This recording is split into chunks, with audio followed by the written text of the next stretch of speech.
Агенцијата за храна и ветеринарство и ресорното министерство сепак ја променија правичната одлука за забрана со нова која значи предвремен лов на диви свињи на целата територија на државата, вклучително и 4 општини Кочани, Виница, Делчево и Македонска Каменица, кои правично беа изземени. Пуштањето на ловот во овие реони, каде е откриена африканската чума кај свињите, доаѓа по реакција на ловните здруженија, како и на медиумите, за нелогичноста да не се намалува популацијата на овој дивеч токму на овие терени во услови на опасност од ширење на истата. Додека ловците од Делчево, Македонска Каменица и Виница веќе се подготвуваат за организиран лов и отстрел на високопланинскиот дивеч, во Кочани сето тоа ќе оди мошне тешко поради хаосот со ловиштата и концесиите. Двете ловишта со кои стопанисуваше Скопски текстилец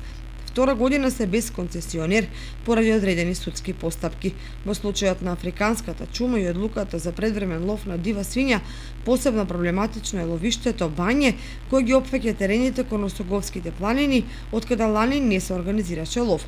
Слична е ситуацијата и со ловните терени, со кој во минатото стопанисуваше ловното здружение Горица од Чешиново, на кој му одземена концесијата, иако и без тоа членовите на истото немаат дозвола за лов на диви свињи. Како што сега стоат работите, предстојната ловна сезона на најголем дел од терените најверојатно ќе организира подружницата Осогово на јавното претпријатие Македонски шуми, кој во изминатите години издаваше годишни и дневни дозволи за лов на Осоговските планини. За годишна дозвола во подружницата Осогово на јавното претпријатие Македонски шуми се плаќаат 3000 денари, како и минатата година, а за дневна дозвола во ловиштето во Бање по 100 денари од ден. Тоа што е нејасно за неколку дена пред стартот на предвремената ловна сезона е како ќе функционира организацијски целата кампања за отстрел и намалување на популацијата на дивите свињи и каков ќе биде одзивот на ловците кои во ловиштата мора да спроведуваат соодветен режим.